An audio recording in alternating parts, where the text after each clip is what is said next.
Meu nome é Daniel. Eu vim lhes apresentar um trabalho cujo tema é a influência dos videogames no desenvolvimento infanto-juvenil. Bom, vamos começar pelo básico. O que é o videogame? O videogame atualmente é uma tecnologia o qual muitos usam como uma forma de distrair do mundo real, querer extravasar, relaxar. Bom, sim, o videogame tem sua principal função é essa, entreter seu consumidor. Mas muitos desses consumidores são menores, jovens, crianças. Então muitos pais acham, tá, eu devo expor meu filho a essa tecnologia? Realmente. A outra dúvida que muitos também têm é, o videogame realmente consegue desenvolver a criança de alguma maneira? Consegue estimular o estudo de alguma maneira? Sim, consegue sim. Bom, muitos estudos comprovam que o videogame consegue desenvolver a capacidade motora e o cognitivo da criança e dos jovens com dessas maneiras. Com jogos simples, com jogos educativos também. Bom, muitos jogos tendem a forçar a criança a desenvolver uma atenção maior, desenvolver a necessidade de ter que aprender inglês. Muitos jogos antigos que são muito bons, eles são todos em inglês. Não tem muito jogo brasileiro que seja conhecido.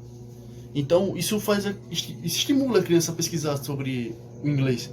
E isso acaba fazendo a criança até tipo, nossa, eu tenho que entender isso, eu não estou sabendo para onde o que eu tenho que fazer, porque tá um idioma que eu não sei. Isso pode acabar estimulando a criança a pesquisar sobre a língua. Os atualmente passam por um preconceito que muito se vê pelo boca a boca dos pais, e também pelas informações falsas que a internet divulga. Bom, o primeiro mito que muitos falam, é muito debatido no boca a boca. O videogame tem a capacidade de viciar uma pessoa? Sim. Infelizmente, como tudo na vida, tudo de bom traz um problema. O grande excesso dessa atividade vai fazer com que a criança ou o jovem fique na necessidade de, eu quero jogar mais, eu quero mais, eu quero mais.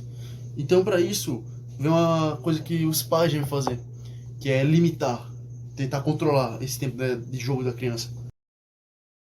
Bom, estudos demonstram que o videogame realmente tem uma melhoria no estado cognitivo das crianças.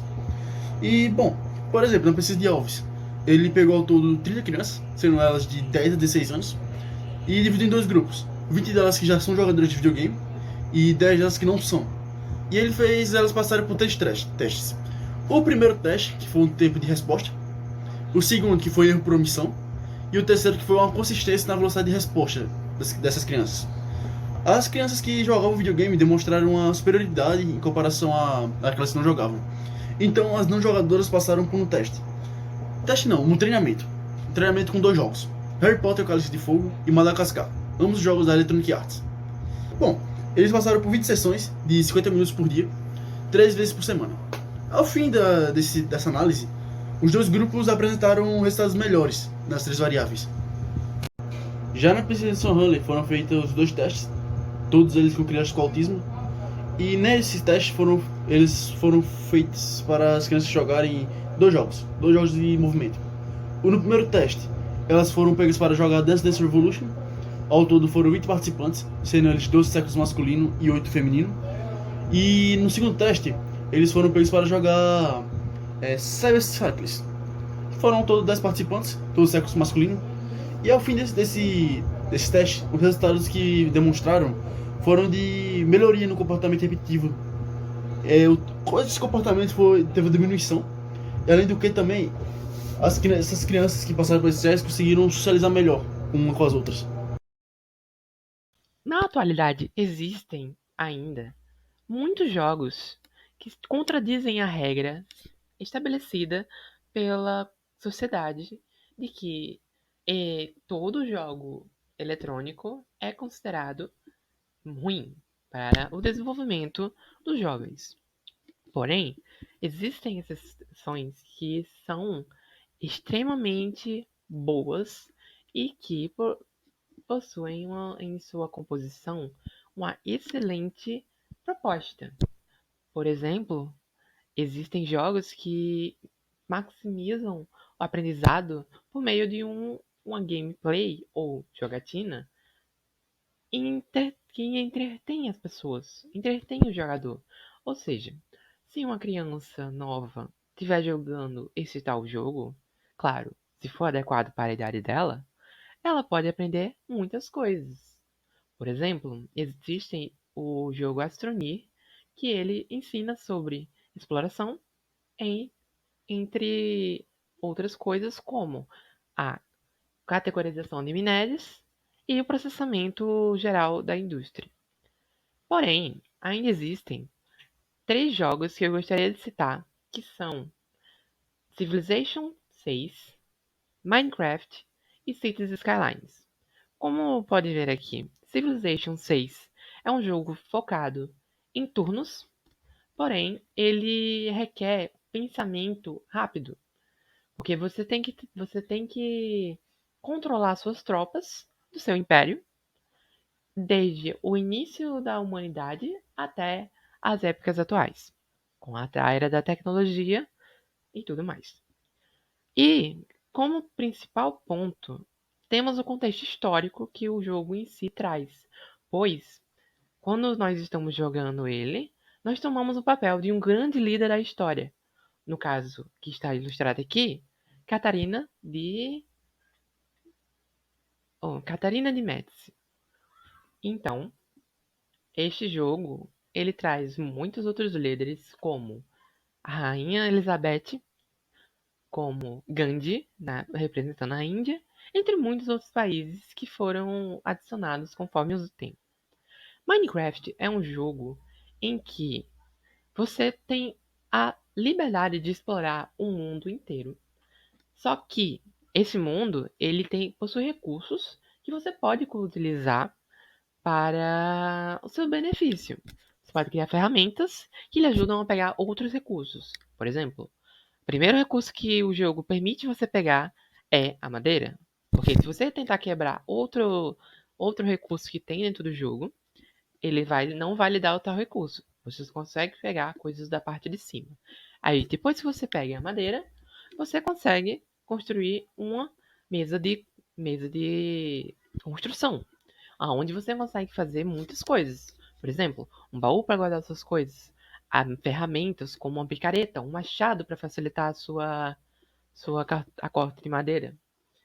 E os desenvolvedores, pensando atualmente, desenvolveram um modo de jogo, na verdade, uma versão do jogo, que é o Minecraft Education Mode, que ele simplesmente foca em ensinar química para as pessoas que jogarem. E, inclusive, Minecraft é um dos jogos mais utilizados em escolas mundo afora.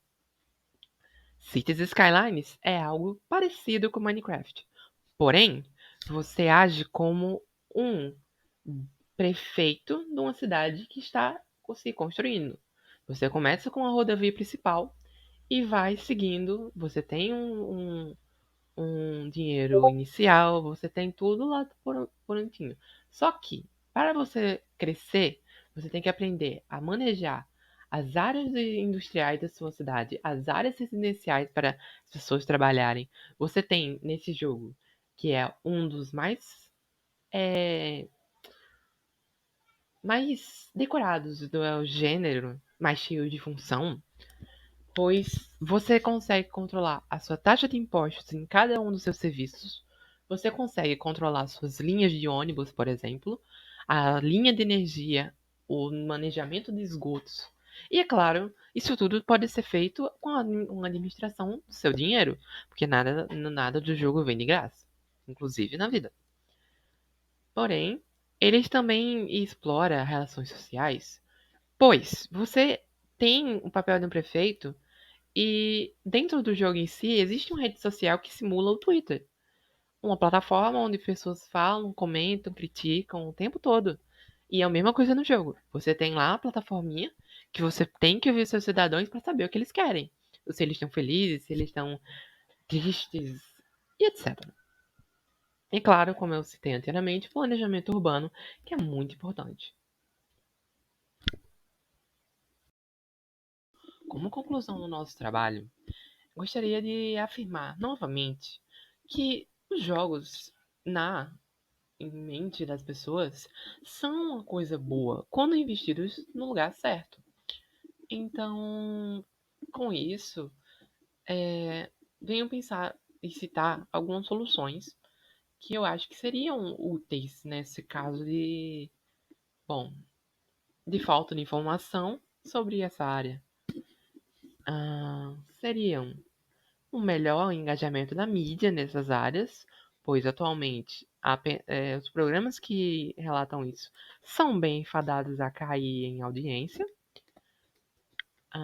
e melhorar a distribuição de eventos sobre isso. As convenções em si são uma grande maneira de demonstrar a força que esse mercado tem e a força que o impacto deles dão nas pessoas. E simplesmente é isso que a análise desse trabalho tem como objetivo. E tenha um bom dia e obrigada pela oportunidade de apresentar.